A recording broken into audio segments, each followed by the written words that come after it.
time. Okay. Time work. Call to order. Kathy, would you lead us in the pledge? I'd be delighted. Attention to colors. Salute. I pledge allegiance to the flag of the United States of America and to the republic for which it stands, one nation under God, indivisible, with liberty and justice for all.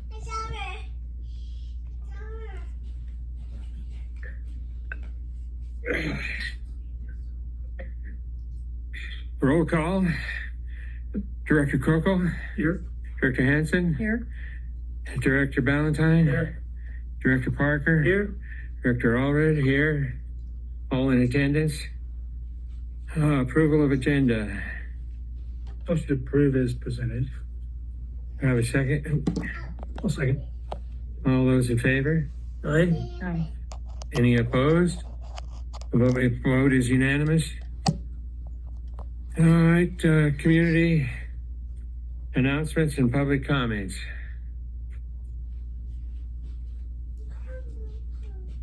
Good afternoon, board. I just wanted to remind everybody that we still have the fundraiser for the Pampered Chef for the Christmas event. That is still going on till the end of the month, as well as we are still collecting backpacks for the back to school. And so they'll be picking those up next week. But for now, we are collecting as many as we can get. That's all I have. That's it? That's short, Lynn? Thank you. I said, here's one, not more straps. Any others? All right, we move on to consent agenda. Staff recommends approval of all consent items by one motion. Minutes of the regular meeting, July 1st. A motion approved on the consent items A and B. Second. We have a motion to approve and a second. All those in favor? Aye. Oh, wait, public comment? None?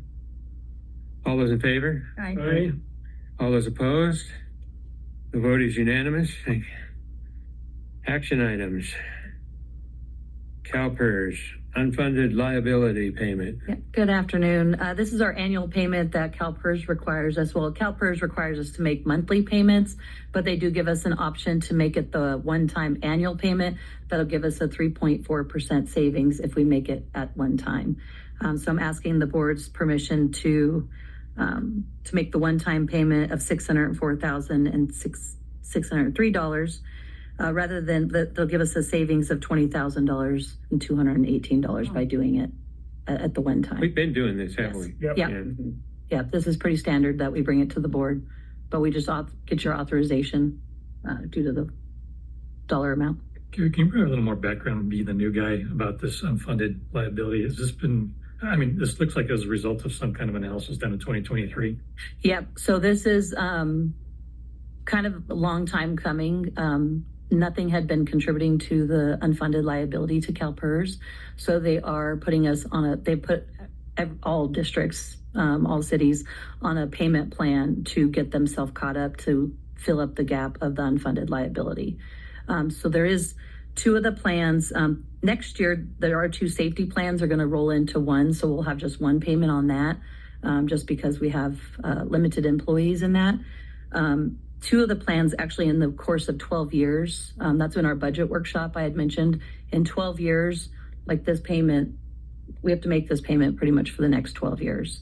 Every year they do an analysis based on the pool of retirees that are inside of that are drawing from the pension. Okay. But they do all of their calculations and then they pretty much come to us and tell us what we owe them. And obviously CalPERS is a big organization. Yeah.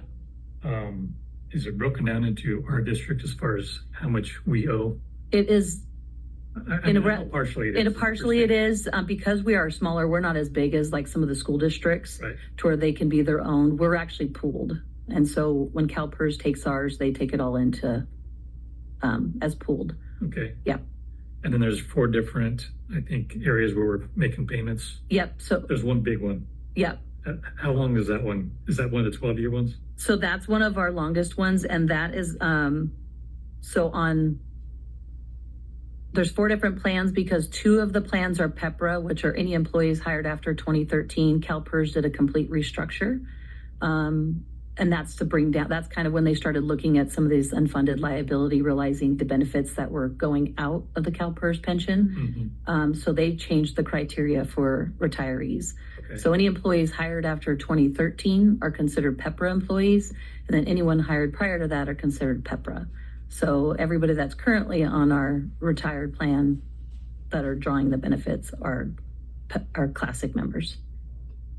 The one big one is roughly $500,000. Yeah, Excuse me. that's the miscellaneous. That's the bulk of the employees are coming And from. that's evaluated each year. Yeah. So, but we expect to be at $500,000 every year. It'll be in and around that. Yeah, we've kind of it started out gradual. I think the first year we made it was like 300,000, and then they started to up it a little bit, kind of getting people in the ease of paying it. But when you look at the pay structure for that, it is look like it's about 600,000. Yeah. So I mean, they evaluate it each year, but it'll be somewhere around there. Well, after we catch up, what will the payment be? Hopefully 0, but it depends. Again, it factors in Yearly payment. It becomes a yearly payment on. Yeah, a lot of it just depends on the age of the retirees and the longevity of their life. I mean, I know. Sometimes when I talk numbers, sounds a little not nice, but This came about years ago because, and you were probably familiar, there were cities and fire departments, police agencies, public employees that all of a sudden they didn't have the funds to pay their employees' retirement. Okay. And we had an in-depth discussion on all this, and I think I wanted to even pay a little more. yeah. So this is covering the unfunded liability for the actual pension payments.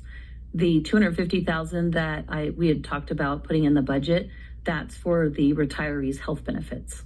Okay. So we're trying to kind of fill in the gap for both of those buckets. So then that way, long term, it takes a hit now, but hopefully in the 12-year time frame, like I said, a lot of it just depends on that they do an analysis each year based on age and retiree. Yeah. Sure. Yeah. We have great employees, and I would never want to explain that to them that we don't have the money. So Yeah. yes, But yeah, and like I said, CalPERS, for this portion of it, they don't give us an option. It's either you pay monthly or you pay the annual. So We save money by paying. by paying the monthly, Big yeah. chunk. Yeah. And right now and the annual. And then the interest, if we were to put it in LAIF, that kind of fluctuates. So yes, we could put it in there and draw it out, but I feel like it's probably, it's good too in CalPERS eyes for them to see that we do have the funds, we are paying it annual and taking advantage of their savings. Because then they turn around and reinvest it as well. The money's into it. Sure. I'd seen their projection. Their early projection is that their investment made 11% last year. Oh, well, that's good. So, and that's kind of comes into all their factors too when Sure. they issue our next round of payments. Okay. Yeah. Thanks for that So, mhm. explanation. Appreciate it. Is there any other public comment? Do I hear a motion to approve? Make that motion. Second. Second, we have a motion to approve and a second. All those in favor? Aye. All those opposed? The vote's unanimous. We approve the CalPERS payment. Reports. Director of Operations.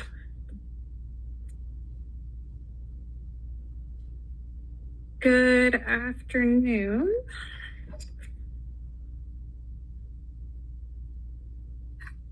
So for the June 2024 and 2025 towered hours, operations counts, we're still seeing a slow decline in some of those civilian operations. Total operations were down 75. However, we are seeing the uptick back again in military activity, which helps immensely. A lot of those are hot fuels. Those are direct fuel sales, which benefit the district and keeps our fuels team very busy in these nice warm June and July days. But our civilian operations we are seeing are down. We haven't found any direct correlation as to why those operations are down, but we have noticed some of our flight testing has slowed down and are moving into more ground test based aircraft. Trying not to give too much info out there, but ground-based aircraft and not so much flight activity. We were hoping to start seeing this pick up again in August. I'm noticing a little bit more activity on the calendar, but there has not been any, for instance, like we had seen earlier in the year, it was weather related, lightning related, wind related. Right now, we're not seeing anything that's directly, it's just part of the ebb and flow of operations. But we are very excited to see our military operations picking back up. And one update that happened over last week is we did get to see Rock Out, started to do our proficiency flights again, hopefully gearing up for some more activities. And so hopefully we'll be able to see her a bit more. Good. Great. Thank you, Ariel. Okay. Your operations. Dr. Smith? Good afternoon, ladies and gentlemen of the board. I just hit some of the wave tops here. State Treasurer Ma came and visited. She started off by seeing Sage Cheshire, who, by the way, does have a rental here. They're one of our mission partners. Then came to us. We also immersed them over at Strato, and she wrapped up at Lockheed Martin down in Palmdale. A very successful visit. She talked quite a bit about resources available within California's business incentives to potentially new mission partners out here, and the possibility of long-term funding through the state-operated iBank. So a good, productive visit that provides some financial resources. In particular, interested in this point called Talent Base. This is a gentleman who started his own firm out of Bakersfield. It's a nonprofit. What he takes are at-risk veterans, gets them enrolled back in school, gets them on a focused direction for their lives, and then prepays their internships in job skills that are applicable to their former duties. Mm-hmm. Many of them already have security clearances. Many of them have quite a bit of training, several in airport operations and things relating to that. We don't have anything concrete at this point. His program is still growing, but he is working with both the local junior colleges, community colleges, as well as Cal State Bakersfield. And the opportunity to take advantage of interns through that organization here that actually will cost us absolutely nothing while assisting an individual getting on track, I think is just wonderful. Mm-hmm. So we'll see how that pans out in the long term. He is also going to present at our next Mission Partners meeting. So our industrial customers here can potentially take advantage of this opportunity as well. So nice thing. Chamber of Commerce had the opportunity to keynote and talk a lot about what we do at Mojave on a panel working with Northrop Grumman as well as the chief engineer from Edwards. Extremely well received. Big round of applause from the audience. And I measure some of these speaking engagements by how long I have to stay afterwards. Yeah. So I was there a long time afterwards. Lots of questions. Right. So lots of questions. And which Chamber of Commerce was that? So it's an organization referred to as the Antelope Valley Chambers of Commerce. Yeah. So what they do is get together, and I understand it's quarterly, with all the various other chambers in one spot. Very good. So a nice large lunch at Hellenic Center versus 8 different lunches with 8 people in the room. Yeah. So very well received. Attended the State of City address for the city of Lancaster while there. Props to Lynn. What was mentioned to me is, hey, don't you guys at Mojave do this really cool thing at Christmas time with the highway patrol? Oh. And it was just wonderful to have that recognized down there. And 2 or 3 of the other organizations there at the table I was seated at indicated that they're going to get a hold of us because they want to figure out how to sponsor that event. nice. So Hey, a nice thing for our community. Edward Civ Mill, we're looking forward to their upcoming event here. Additionally, we're now a standing report to the Edward Civ Mill.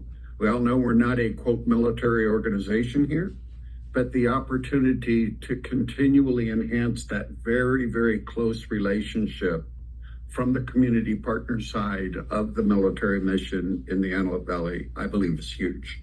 So we keep that presence up here, similar to what we did in the resolution the board just approved for the Civ Mill barbecue being out here. So great events going on in the community. I'll cap this up with my thanks to the board and the entire staff here. Today marks 1 year in this chair. I'm absolutely humbled to be here. I absolutely love it here. And with the board's permission, you're stuck with me. hey, we're glad to have you. Can I ask you about what do they got planned right now in the civil military from Edwards? So do they have something coming up? They do. It's their bobsleigh memorial barbecue. It'll be, I think it's August 13th. Lynn, if you could critique me to 100% on that. Yeah, it's August 4th. I was looking at August 4th, so that is, I mean, yeah, it's on Thursday. It's that, yes. Mhm. A nice event. They're, of course, covering all the expense of the barbecue, et cetera. We're providing the Stewart Center chairs and tables.